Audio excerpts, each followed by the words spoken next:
Okay. It's the Opperman Report.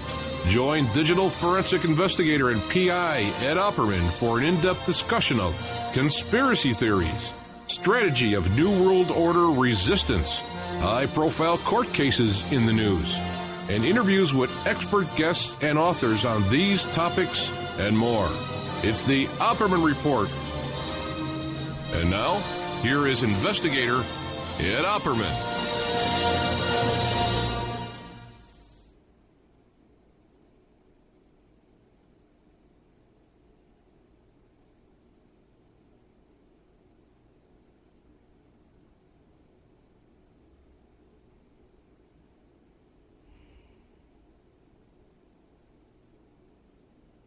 Oh, hey, we are live. Oh, boy, that snuck up on me there. Okay, we are live. Welcome to the Opperman Report. I am your host, Private Investigator Ed Opperman. And this is our special birthday show brought to you by Subash Technosis. That's right, SubashTechnosis.com. You spell that S-U-B-A-S-H, Tech, T-E-C-H, T-E-C-H, Gnosis, N-O-S-I-S.com, SubashTechnosis.com. You can find them on Facebook. Just look up Subash Technosis. I think if you just look up Subash, S-U-B-A-S-H, you'll find it there, Subash Technosis. And these are the guys. I've known Subash for 10 years. And the website design for you, search engine optimization. If you want your website to be ranking high in Google, on the front page of Google, in the top 5 searches, you can go to Subash. You need a press release. You need data entry. You need content writing. Subash Technosis is the man to get a hold of. Okay, the show's, check out OppermanReport.com.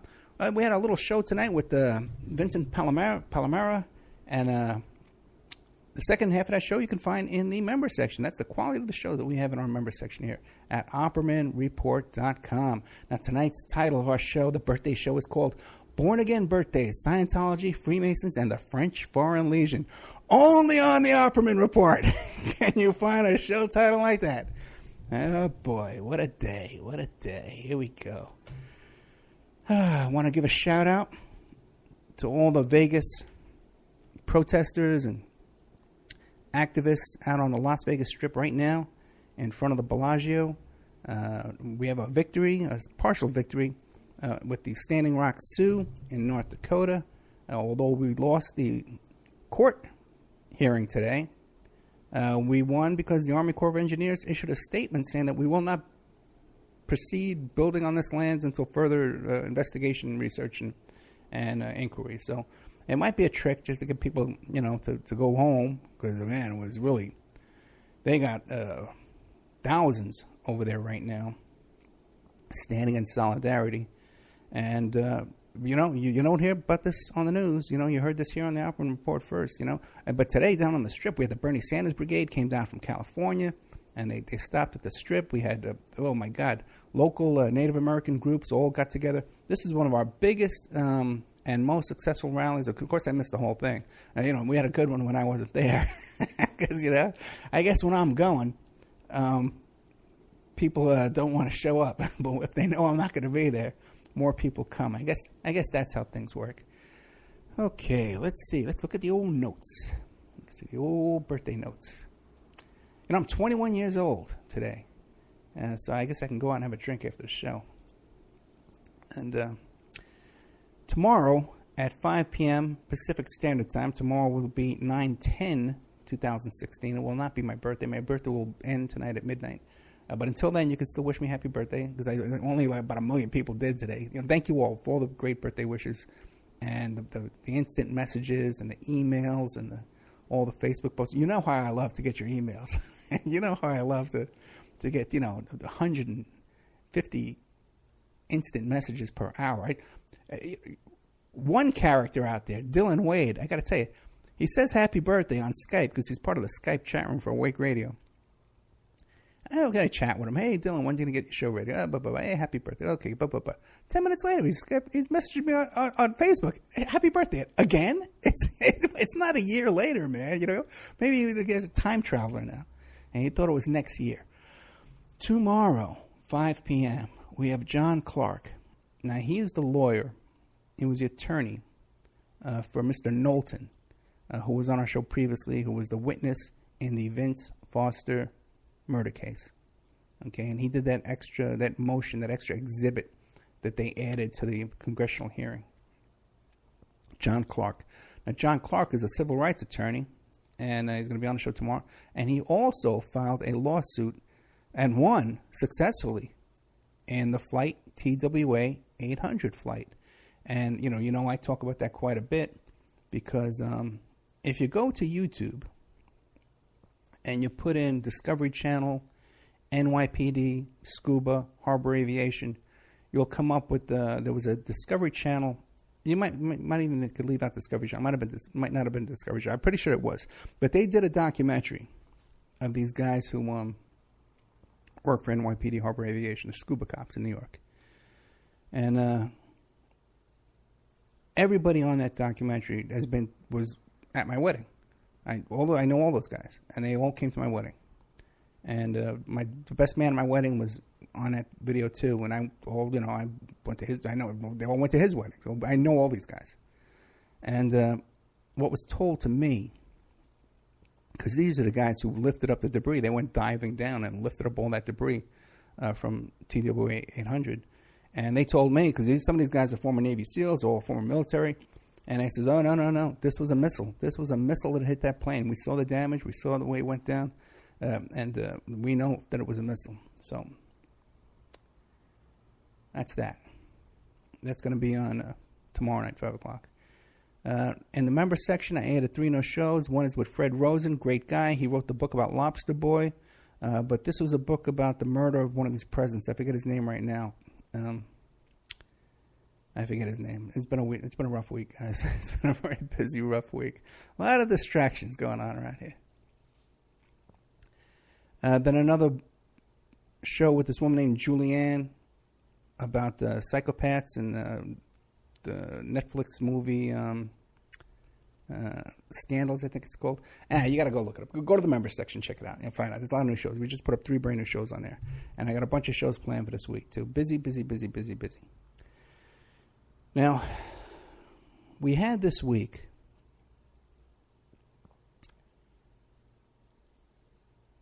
Hillary and Trump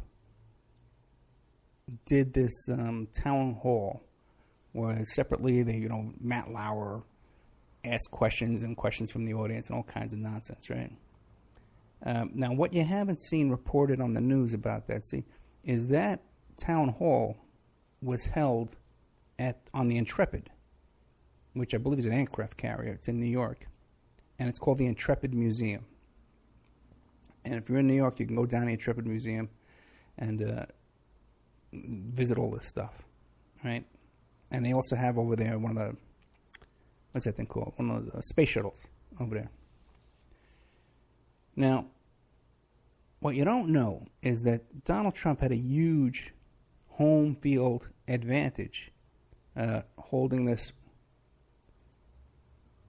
town hall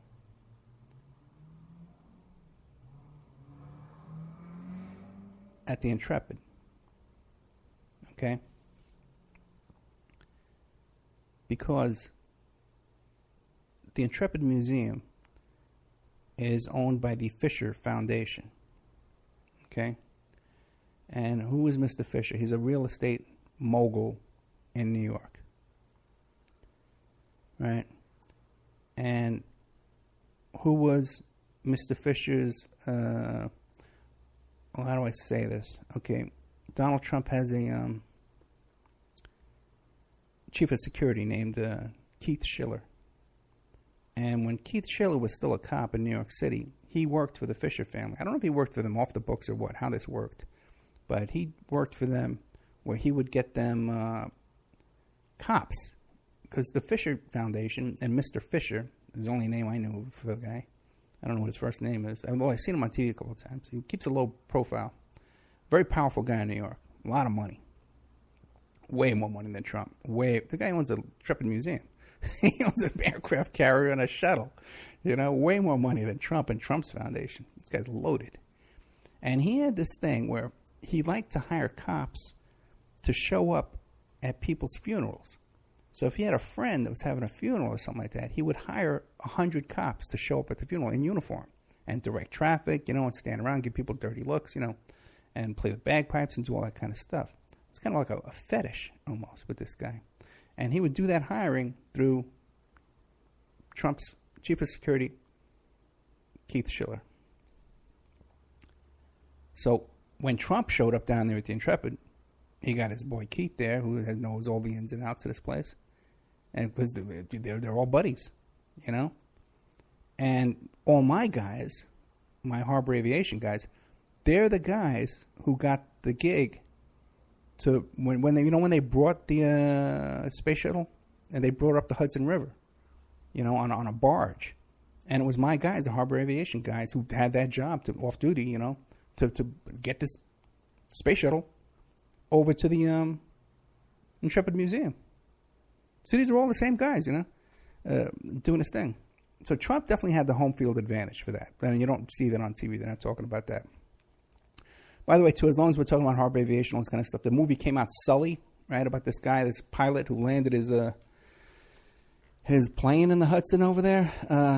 They talk about this constantly in almost every single interview, that Sully says that he was the last man on that plane, and he walked up and down the aisle to make sure that no one was on that plane. That's not true.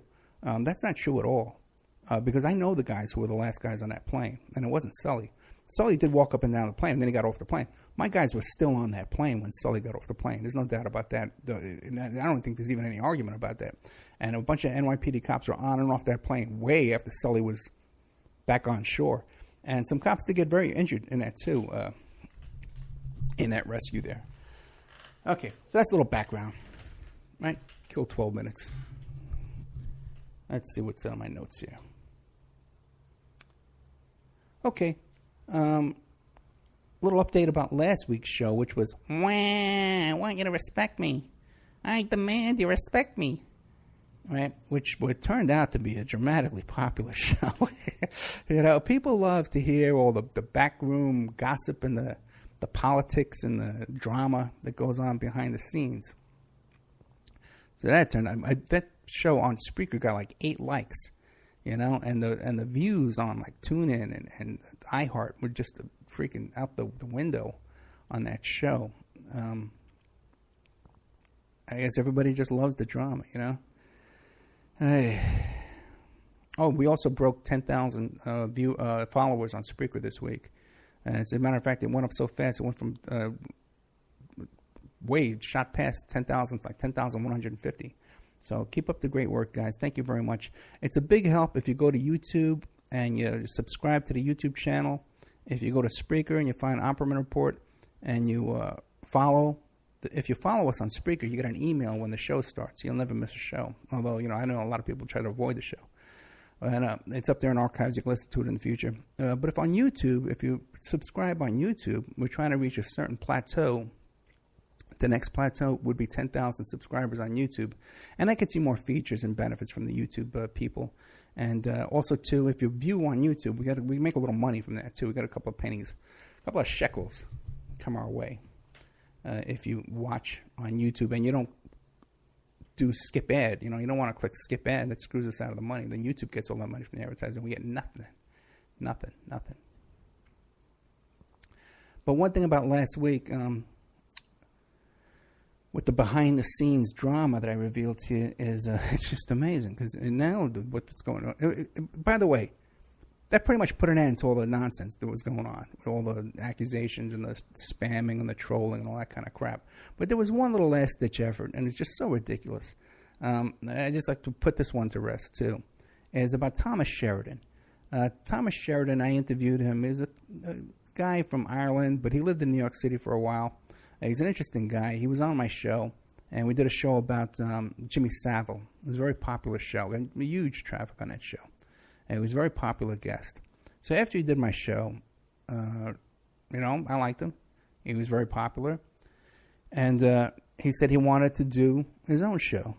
So I said, okay, fine. I'll put you in touch with all the people, all the stations that I'm on. I'll put you in touch with every one of them. One of those was Awake Radio. And he started doing his podcast. And my producer really helped him out to hook up with all the people, the managers and stuff like that, to get him on these. And everybody loved him, you know. He got on. But whatever happened, I don't know. I wasn't intimately involved in the daily goings-on. And he stopped doing his show. And he left some stations, and he went to do his own reality, I think it was called realitybitesradio.com, something like that.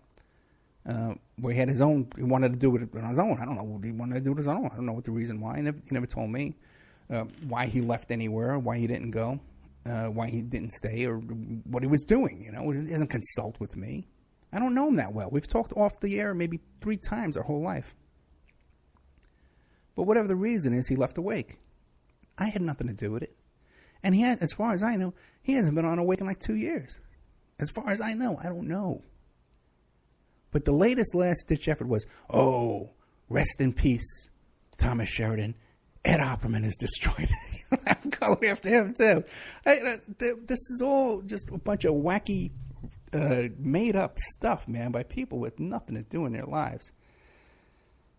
Nothing to do in their boring lives. Except message me happy birthday over and over and over and over again. And make up stuff. But I think that was the last-ditch effort, and this idea that, hey, if we just keep up the pressure on Ed, he's going to give in, and he's going to chuck it all in, and then we'll come swooping in, and all the other hosts will fall into line, and it'll be back to the way it was, with us in charge. Okay? And I think that kind of theory has kind of fallen apart, you might say. So, like I was saying, today is my birthday. Believe it or not, I'm 54 years old. And I'm starting to feel it, to be honest with you. You know, physically, in the past year, things haven't been going that good. Normally a pretty fit guy, you know, working out, swimming and hiking and biking, all that kind of stuff. But I kind of got a hernia this year, so I haven't been working out. I feel good with this diet, but I'm feeling my age. I'll tell you that. 54 long years. Broke up with my girlfriend this week. That's another story. I guess I do talk about it a lot. But it's not just my birthday, but it's also my born again day. It was on September 9th, on my birthday. I think it was 1989. Where I got saved, okay? And where I went to an altar call in Las Vegas, and I gave my heart to the Lord. Okay, it was on my birthday, September 9th. I guess about, 27 years ago? And set me off on a whole new course in my life. Turned me around, I'd say, 180 degrees. The way it all went was, I guess it was around June or July. I was in Tucson, Arizona, and I was with I was staying at this hotel. I had a meeting at this hotel, at the Canyon Ranch Hotel in Tucson, and the meeting was over, and I had to go back to my hotel where I was staying, and so I went to the bellman. I said, "Hey, can you call me a cab?" And he goes, "It's going to take 2 hours for that cab to get here. I'll drive you over there." I said, "You sure?" And he goes, "Yeah." I said, "Well, how much are you going to charge me?" That's so cheap, even then. And he goes, "Whatever you want to give me." I said, "All right." So we're driving down and we're talking.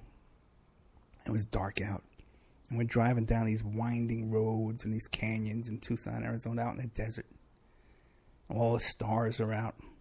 And we're talking about this and we're talking about that. I'm talking about strip clubs and I'm talking about bars and all my craziness I was involved in at the time. And he's driving along, and he says to me, he goes, "You know, I was told, you know what? I was staying at Canyon Ranch. That's where I was staying. And I was getting my horoscope done, and I was doing past life regression and hypnosis and all this kind of crazy stuff. And I was talking about all that to him. And he goes, you know, all that stuff you're doing, that's all an illusion from the devil. And you're never going to be truly happy and truly satisfied until you surrender your life to Jesus Christ." And he said that to me. And I said to him, I said, "What are you, one of those religious fanatics?" And he goes, yep. He goes, I'm the worst one. And I knew what he said was true. I knew so deep down in my heart. I says, he's right, you know? And I says, you're right. I know I do. Because I had watched Pat Robertson, you know, those TV evangelists. I prayed a couple of times on TV. I went to Catholic church when I was a kid, you know? But something was going on in that car that night. And we pulled the car over together and we prayed. And I prayed what's called the sinner's prayer. And gave my heart to the Lord. But as I was praying, I says, you know, God, I know this is real. I know this is true. But I don't want to give up all my money. And I don't want to give up my lifestyle. I want to follow you, but I don't want to give up everything I'm doing. You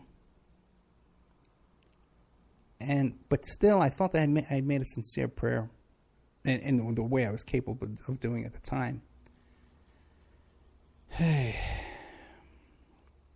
And, you know, he gave me we switched phone numbers, I guess it was. And he came by my hotel room the next day and he brought me a Bible with a bunch of scriptures underlined, a bunch of list of things I should look up and stuff. I said, okay, thanks. And you want to take me to church? I said, okay, thanks, but no thanks. You know? I guess, you know, next day I sobered up, whatever it was, you know? And I just didn't want to do it, you know? And it talks about that in the Bible, the parable of the sower. About how, you know, some seeds fall on shallow soil, you know, and they grow up a little bit, but then it gets, you know, the rains come and washes it away.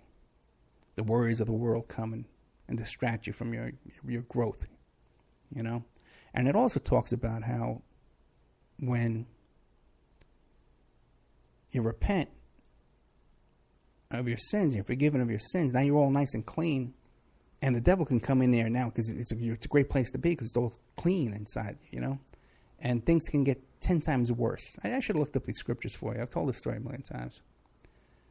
And it did. Things for me got crazy after that. Okay, I've told you some of the stories. You know, I ran with the bulls in Spain. And I told you about how I pulled a gun on those cops in my condo in New York, which is a long, crazy story in itself. Let me check the time here, see what we're doing on time. I'm not going to have time for that. Okay. But that's a pretty intense story, too, man, where, you know, a very good chance I could have got killed, you know, because I was fighting with my girlfriend on the phone. I'll tell you the short version. I was fighting with my girlfriend, Maria. Okay, we had this really passionate, wild romance spanning across the country. We moved together back and forth from Staten Island to Vegas, you know, craziness. Broke up, got back together. Wild. And we were fighting on the phone one day. And I hear a buzzer at my doorbell. And I figured, because I was having trouble with the nightclub, with some of the partners in the club. And I thought, these are my enemies coming to get me. Let me go get my gun. Right? So I was wearing like these shorts, like swim trunks, you know. And I remember taking this gun. It was a Tetonix Tech 9. And I had it in my pocket with my hand on the gun. And I fling the door open. And I open up the door, and there's two freaking New York City cops standing there with my hand on a gun in my pocket. And I kind of motioned and pointed at the gun and slammed the door shut. I went, oops, pointed at the gun and slammed the door shut in their faces. So they start banging on the door with their nightsticks. I took the gun, I threw it in the closet. And I opened up the door all casual. I said, well, what can I do for you? And they patted down my pockets with their nightsticks because they had seen the gun in my pocket, obviously. And they says, who are you fighting with in there? What are you, killing somebody in there? And I says, no, I'm here all alone. I was fighting with my girlfriend on the phone. There's nothing going on. And they says, you're in there all by yourself? I go, yeah, everything's cool. And they turned around and walked away. Okay? Now, today, probably on so many levels, I would have been shot dead or thrown in Rikers Island or whatever, you know. Who knows? Because it's a whole new world now today. But at the time, I was just kind of a guy that was a little bit too tight. And these cops didn't want to deal with this crazed maniac with his gun in his pocket. And they just let me be and went on their own way that night to go give out tickets or something and wipe the sweat off their foreheads. So things got crazy after that. And I talk in my book about an unfortunate brush with the law. And I guess that happened around September 7th in Tucson, Arizona, where I got busted with some marijuana. A very small truckload of marijuana. Okay. And boy, they swept me up there, and they threw me in this jail. I was in there for like 3 days. And somehow I managed to get out on bail. It's a long story. That story takes 40 minutes, okay? And I managed to get out on bail. And the judge says, okay, you're going to go back to New York City. What's your address in New York City? I gave my address in New York City. Okay, because I knew it. I memorized it. I gave him the address. And he goes, okay, we got to go straight back. And I said, okay, great. But I didn't go straight back. Instead, because my girlfriend was living in Las Vegas, so I hopped on a plane. I flew to Vegas because I wanted to see my girlfriend. And it was a pretty intense time because everyone thought I was dead. I had not been heard of for 3 or 4 days. And so all my friends in New York thought I was dead. My girlfriend thought I was dead. Everybody pretty much thought I was done. They had gotten to me. So I remember getting off the plane, and in the cab on the way to the apartment in Vegas, my girlfriend's apartment, I stopped off and I got some champagne and some snacks and stuff. And we got to the house, and I told her, she says, what do you want me to cook for you? And she says, just make some home cooking. Make something home cooked. I don't want any pizza or anything like that. She says, well, I got some lentil soup. You can have that. So we got there, and I made the snacks. We drank the champagne. I told her everything I'd been through for the past 3 days, which is a pretty intense story, okay? But like I said, it takes 40 minutes to tell. And I want to do it in the right form. I think I'm going to do it on a video. But there is a video. I got a video of me telling the story at a church. See, I said the sinner's prayer in that cab with that bellman in Tucson, and then the next day, she said, we got to go to church. And I says, you're right, but I don't know where to go. But her and her sister, her aunt had been praying for me all the time. And so they took me to that church, which was Trinity Life Center, which is where, my daughter got baptized years later. And I went there, and I went to the altar call. You have a service, and they said, well, anybody want to give their life to the Lord? And I went up to the altar call in front of everybody, And again, tears, crying. And they took me in the back. They gave me this little Bible. And the first time I read that Bible was, I read the whole New Testament on a plane flight. It was a red-eye flight going from Las Vegas to New York. So I said the sinner's prayer in a cab, and then a altar call in Las Vegas, read the Bible on a plane. And then when I got to Staten Island, when I moved back to Staten Island, I found this little church called Calvary Assembly of God. And I called up there to find out if they had any services at night. And this young guy, Tim McIntyre, picks up the phone. And I said, hey, what's your church like over there? He goes, well, I'll come pick you up. And he hopped in his car, and he came and got me and took me. He was in the band, like the worship, stuff like that. He was a youth pastor over there. And he picked me up, and he took me down there. And then that became my home church because it was just, I could really feel the Holy Spirit there. And I really liked it. So me and Tim became really good friends, and that's why I received the baptism of the Holy Spirit through Tim and another friend of ours, Carlos. And Tim now today, he's the pastor of a church in Staten Island called Oasis Church in Midland Beach, right there at the epicenter where Hurricane Sandy hit. And him and his guys were at the forefront of helping people and rescuing people and pumping out basements during Hurricane Sandy. When Red Cross and stuff like that were driving around giving out bottles of water, Tim and his guys were pumping out people's basements with their own equipment, by the way, too. So a little shout out to my buddy Tim there. So this period of time in my life, from September 9th until about October 31st, has always been a really, things always happen, I had this situation where I got saved. And when I broke up with my wife and we got the divorce, and I went 30 days without seeing Victoria because my wife got a restraining order. That was right around this time too. Too many things to even describe. Big life events have happened during this period of time. Some really good, and some really bad. Okay, and some little combinations of both, too. So after I gave my heart to the Lord in that church there in Las Vegas, Trinity Life Center, on September 9th, 1989, I was facing a really rough period of time in my life. And like I said, we had this, I was facing 15 years in prison because of this little marijuana charge. Okay, the Scientology part's coming up. Okay, so we were living in this apartment complex. So, you know what? This is a good time for a break. Now that I'm being heckled from the chat room, okay, let me play this little commercial break here, and then we'll be right back after these wonderful messages. And now a word from our sponsors. Did you know that 30% of all people on online dating websites and personal ads are either married or in a monogamous relationship? 30%. If you suspect that your husband, your wife, your boyfriend, your girlfriend may be cheating online, go to emailrevealer.com, our online infidelity investigation. You give us their email address, and we can trace it back to online personal ads, dating sites, and social networks.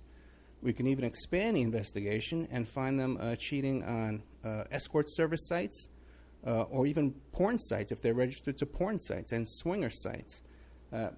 So check out emailrevealer.com if you suspect your spouse is cheating, and check out our online infidelity investigation. William Ramsey is a producer here at the Opperman Report, and he's just come out with a new book, Children of the Beast, Aleister Crowley's Shadow Over Humanity. Now, he just sent me a copy of this book. Oh, boy, it's about 2 inches thick. And there's a chapter on just about everybody in this book that you can imagine. The Beatles,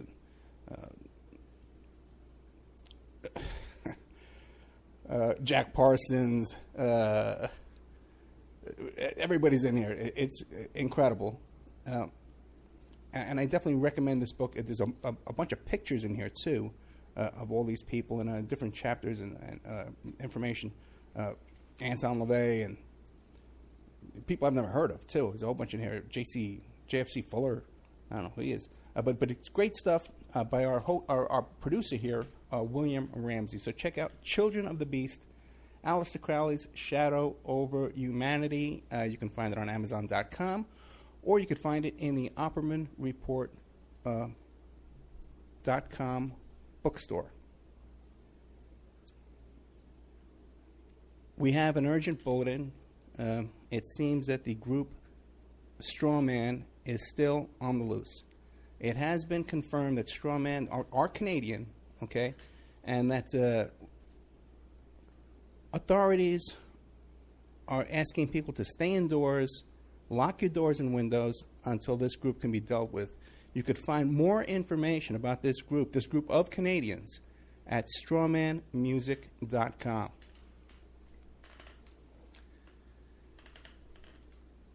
You can have your ad played here. Okay, we're looking for sponsors. Okay, in fact, we desperately need sponsors right now to take this show to the next level. So you can have your ad played here, read live, like I'm doing now, so artfully. Or we can even work up a little jingle for you with some music and stuff like that and play it here. You have no idea how inexpensive it would be to have your ad played on the Opperman Report on 7 stations live Friday night, and another 7 stations live on Saturday night, plus replayed every day of the week on different stations, and then archived on YouTube, Spreaker, iHeartRadio, iTunes, and all different kinds of podcasts, Pod This and Podbean, all different kinds of places who archive the show for us. And on those archives, your ad would play indefinitely, forever. You also get a little banner on OppermanReport.com. You get a mention on the air, you get a little interview on the air, and all kinds of fun stuff if you sponsor Opperman Report. We have an opportunity to get this show on a major AM/FM station in California. We've been approved. So if you want to sponsor us into that, so incredibly inexpensive that your ad would be heard by the range covers 5 million people in population where your ad would be broadcast, and all these other stations would be thrown in for free. So really affordable prices to sponsor OppermanReport.com. Get a copy of my book, How to Become a Successful Private Investigator. You can get a copy of that book at emailrevealer.com, or you can get a copy of that book now. It's back up on Amazon.com. How to Become a Successful Private Investigator by Ed Opperman. And this book has been updated a little bit from the previous book that we had that was available to our wonderful listeners. Okay, welcome back to the Opperman Report. I'm your host, Private Investigator Ed Opperman. Let's see how we're doing over here. Okay. All right, we're done. All right. So, as we left off in our story, here I am. I'm living in Vegas. I'm out on bail, living in Vegas with my girlfriend. She had these two kids, Michael and Stephanie. They were 3 and 5 years old. And even though I was, in some ways, still kind of a wild man, we weren't, this family, these kids were the center of our life. And we did all family stuff, We didn't do any crazy stuff. We were going to church twice a week at this Trinity Life Center. We had the kids over there in the Sunday school, and then the little youth group, And we were like Ozzie and Harriet, kind of like, And, now we had, the kids are outside playing all day long. You have to deal with the other parents and stuff and all these kinds of things that I had never dealt with before in my young age. I think I was like 29 years old. Never had to deal with that kind of stuff before. But, I threw myself into it, and that's what we were doing. But me and Maria would still have a very passionate love affair, and we would get into these arguments and fights. Plus, I was under a lot of stress. You got to remember, I had a fresh case I was facing 15 years. Okay. All right. And so the stress would get to us and the tension would get to us. And so we would have these little fights. And this time of year always reminds me of, I would leave the apartment and I would go and I would walk all the way through the apartment complex, across the street to one of these convenience stores. And either I would buy a couple of those tall cans of Coors, or I'd get a bottle of champagne and some cups. And they didn't sell Coors back in New York. On the East Coast, you couldn't get Coors back in those days. You could only get it on the West Coast. Now you get it everywhere. But back in those days, they only sold it on the West Coast. I think that's what that movie, Cannonball Run, was about, And as far as the champagne, back in New York, you had to go to a liquor store, which was only open a certain amount of hours. And here they sell champagne and wine and liquor in convenience stores. They were allowed to do that here. They're not allowed to do that in New York. So I would go down. I'd either get these couple of beers or I'd get this bottle of champagne, and I'd walk back and I'd sit by the pool out there in the dark all by myself, and just kind of decompress from all the stress of the day of raising these crazy kids and dealing with this crazy woman. Oh, I was so madly in love with this woman, too. So I remember one night in particular, I was just ready to leave, And I remember that night in particular, I bought some champagne and cups. And as I was leaving the convenience store, I saw a newspaper. It was a Las Vegas paper, either Review Journal or The Sun. And it talked about the French Foreign Legion. You could join, how people could join the French Foreign Legion. So I bought the newspaper, and I brought it back, and I'm sitting there reading it. And it talked about how they took people that were fugitives from justice, men that were heartbroken and lovelorn, and that's what they would do. They could go and join this French mercenary army, and there was no extradition. You couldn't get extradited back to the United States once you were a member of this army over here. So I says, whoa, this is the perfect solution for me. This is a plan. This is what I'm going to do. As I'm sitting there polishing off my third little red cup of styrofoam cup of champagne, right? And I'm sitting there and I'm looking this over, and I says, okay, I'm going to have to take a look at this and really consider this as an option for me. Okay, because I got to tell you, this case was so serious that my lawyer was actually telling me to move to Italy, and other people were telling me. I also had a way out too to go to Guatemala because I knew some people that ran the government in Guatemala, so I had a way to get down there too. Okay, but this was an option, French Foreign Legion, and I kind of liked it, because I like doing cool stuff, right? Run with the bulls, French Foreign Legion. Okay, so I'm sitting there, and one of the neighbors comes over. This woman who was friends with Maria. I forget her name. But her and her husband, from the time we met them, they were Scientologists. And they were trying to get us to join Scientology. They would bug us about it and bring us pamphlets and try and explain to us, look, you can be a Christian and a Scientologist. This is right when I'm a brand new baby Christian. I just got saved, just started going to church. And now the Scientologists are trying to recruit me. And at the same time, her husband had just joined the Freemasons. And he was all excited, and he came over and told me, he goes, Ed, I just became a member of the Freemasons. They just initiated me, and they just took me in. This is so big for my career. This is so big for my future. This is so important. You have no idea. And I didn't really understand what he was talking about, or I didn't understand the evils of Scientology either. I was oblivious to it. But he's telling me all this stuff. And then he starts saying that he wants me to become a Freemason. And I'm thinking, well, if it's such a big deal and you just got in, how am I supposed to get in? But not only did he want me to become a Freemason with him, he brought these big shots from the Freemasons over to see me, to try and recruit me to become a Freemason. These guys, this was the rent in this apartment was like $400 a month at the time. It was a nice place, and like 3 bedrooms, had a fireplace and a pool, community pool. But it wasn't a fancy place to be living. And here come down these guys in suits trying to recruit me to become a Freemason. Practically like knocking on my door saying, no, we want you, And just turned me off. I could feel something was wrong. And, later on, too, the Freemasons tried to infiltrate me, too, again, during the Sarah Palin case.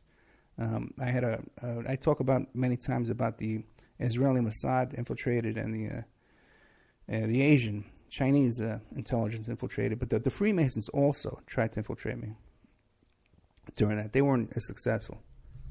But I'm sitting there, and she's talking to me, and we didn't tell these people, that I had a case. But they had to have known. They had to have known. Because it's just too much coincidence, all this. That they target us and trying to get us to join Sound right after I get it. It's way too much. So we had told them that I had a business in New York and I went bankrupt. So I'm sitting there drinking. And she comes over and sits next to me and she says, Ed, you're so impressive because any other man in a situation like this would be giving up. They'd be crying. They'd be, but you have so much confidence. You have so much, you don't give up. I'm so impressed with this, And in the back of my mind, I'm thinking, well, I'm going to French Foreign Legion. I got my out right there. I'm folding up the newspaper so she can't see the headline because I don't want people to know I'm leaving the next day for the French Foreign Legion, And I actually did. I called up the French embassy or consulate, I guess, in New York the next day. And I talked to a very nice woman over there. I told her I explained my whole situation, and she gave me an address to send a letter and an application. And I actually sent a letter and application to join the French Foreign Legion. I told them all about myself. And then they had a recruiter call me up, over there in my little hideout in Las Vegas.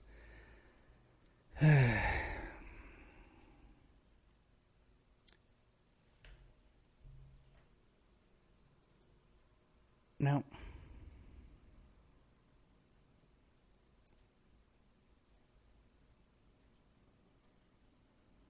one of the things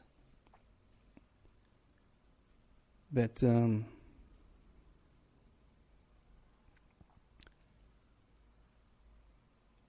this is such a memorable time in my life. And when I walk out the door, like if I were to walk out the door right now, the weather brings back all these memories of this time.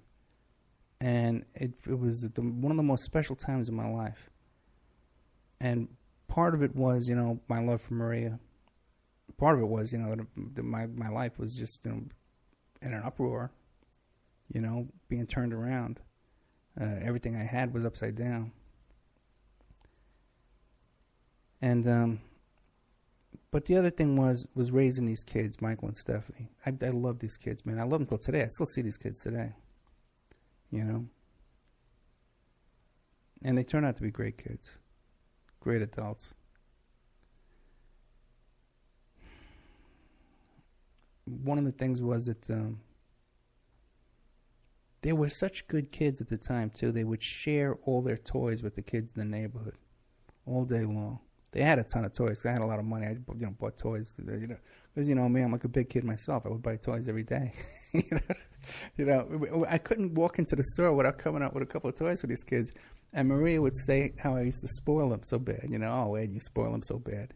I said, oh, what, they're kids, you spoil them, And they used to love to give away their toys to all the other kids.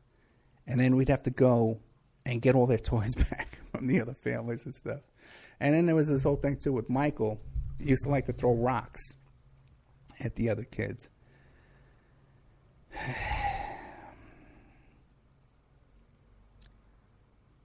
So I kind of, had my way out. I could have got out of this.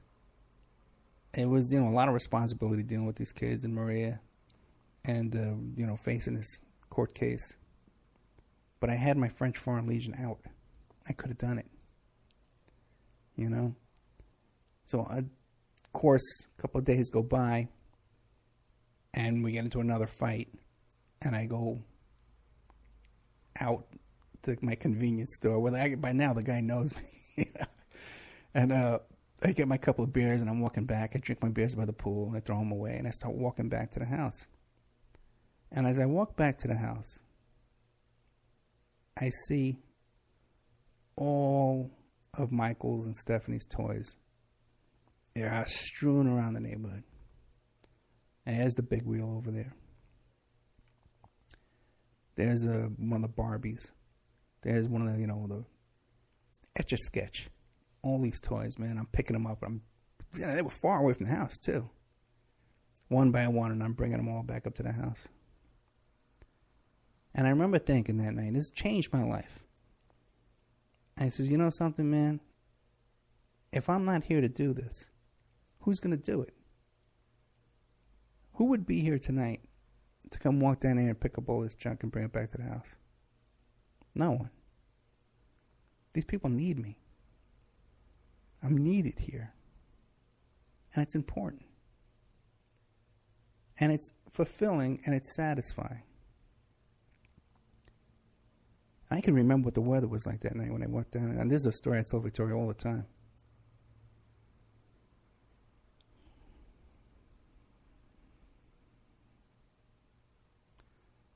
So, here it is. 2016. Like 15 years later, 16 years later. And here it is, my birthday. And here I am talking to you on the radio. And I know a lot of people, I talked to a lot of people today. What are you doing tonight? I said, well, I got to do this show. I got to do that show. I got to produce another show. Bled, what do you do that for? And the thing is, I do it because if I didn't do it, who would? With this business about awake radio. Oh, it's a big headache. We'll wear them down. You're not going to wear me down. But the reason why you won't wear me down is because I do this stuff because no one else is doing it. We had a big rally today. We had a victory today, man. Big rally on the Strip. I couldn't be there, but I helped behind the scenes. And why do I do it? I do it because somebody's got to do it. And this is what I'll say to every single one of us, is that we all got to do this. Because it's the right thing to do. It's easy to take off and do the easy stuff and go with the French Foreign Legion. Another chapter in my book, fun night. Right? But it's the little stuff, man. It's picking up the toys for the little kids so that when they wake up tomorrow, you know, they thought it was all fun and to give away their toys. When they wake up tomorrow, they want their toys. You know what I'm saying? And they don't know any better. So what's the moral of the story? That's the moral of the story. Okay? We do this because, first of all, no one else is going to do it. It's the right thing to do. Okay? And it's satisfying. It feels good. It warms your heart. And you can look at yourself in the mirror the next day and you have self-respect. You respect yourself. Okay? That's what we do. And it is my birthday. And I do thank you all, honestly, for all the birthday wishes. And I know how much your friendship and your love means to me. And I hope you know how much I love you back. You know, there's a lot of people who contact me and I get aggravated. And I'm a grumpy old guy. I'm 54 years old, okay? I'm not a young man anymore. So I'm a grumpy old guy, and I so please be patient with me, okay? And I know that I do nag about money and stuff like that, but I'm driven, okay? I'm driven here, guys, to really to get things done, and I think we are getting things done, okay? Things we can see with our own eyes, and things that we can't see with our own eyes. And I believe next year when I'm 54 again, I think I'm going to stop counting. You know, when girls hear 50, you know, and I was 49 for a long, long time. And even 49 was tough. I just lie about my age and I tell you the truth. Yeah. But then again, I don't know. Listen, guys, I love you all. You have no idea. And one of the other things, too, is I want to say is that the reason why I do this is because I've kind of had these kind of life experiences that I can fall back on. That how many people who joined a vengeful relationship facing 15 years, ran with the bulls, all this kind of stuff. I've kind of had these life experiences that I can fall back on. That kind of I don't shake easy. I don't rattle easy. Even if you think, we'll just keep up the pressure. It's not going to work. All right, guys. Next coming up will be Pierce Redmond with our really good shoe. Tom Secker's on there with him. And we all love Tom Secker, too. And then there's a second portion to the Pierce Redmond show where I got to warn you, there's going to be a little bit of profanities in there. So it's going to be at 9 o'clock at night. All the little kids should be in bed. And all the little ladies who don't want their ears ruffled with bad words can tune out at that point.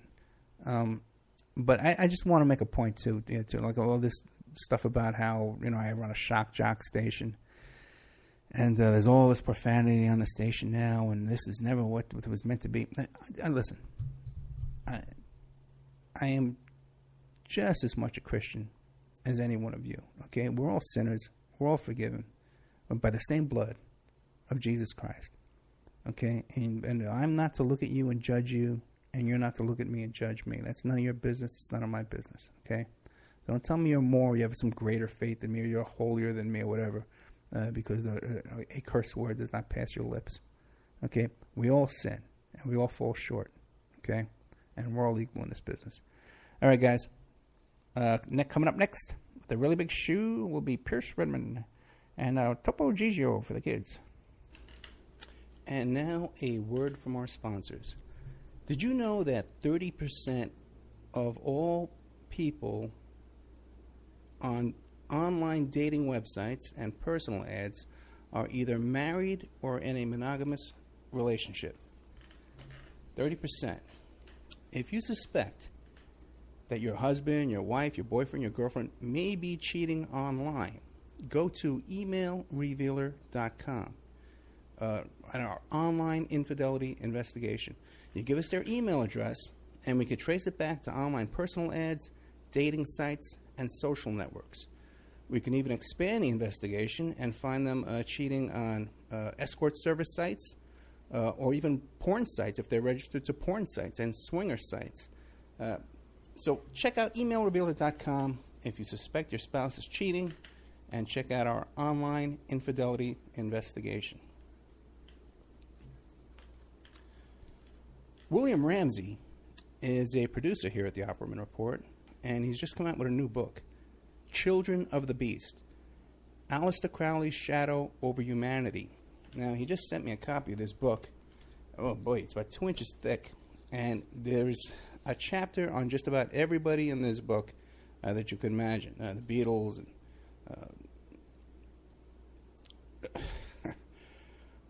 Jack Parsons, everybody's in here. It's incredible. And I definitely recommend this book. There's a bunch of pictures in here, too, of all these people and different chapters and information. Anselm LaVey and people I've never heard of, too. There's a whole bunch in here. JFC Fuller. I don't know who he is. But it's great stuff by our producer here, William Ramsey. So check out Children of the Beast, Aleister Crowley's Shadow Over Humanity. You can find it on Amazon.com, or you could find it in the Opperman Report.com bookstore. We have an urgent bulletin. It seems that the group Strawman is still on the loose. It has been confirmed that Strawman are Canadian, okay, and that authorities are asking people to stay indoors, lock your doors and windows until this group can be dealt with. You could find more information about this group of Canadians, at strawmanmusic.com.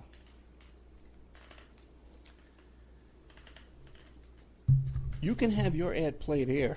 Okay, we're looking for sponsors. Okay, in fact, we desperately need sponsors right now to take this show to the next level. So you can have your ad played here, read live, like I'm doing now, so artfully. Or we can even work up a little jingle for you with some music and stuff like that and play it here. You have no idea how inexpensive it would be to have your ad played on the Opperman Report on 7 stations live Friday night, and another 7 stations live on Saturday night, plus replayed every day of the week on different stations, and then archived on YouTube, Spreaker, iHeartRadio, iTunes, and all different kinds of podcasts, Pod This and Podbean, all different kinds of places who archive the show for us. And on those archives, your ad would play indefinitely, forever.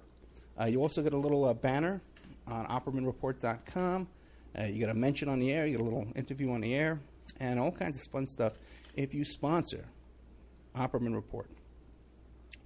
We have an opportunity to get this show on a major AM/FM station in California. We've been approved.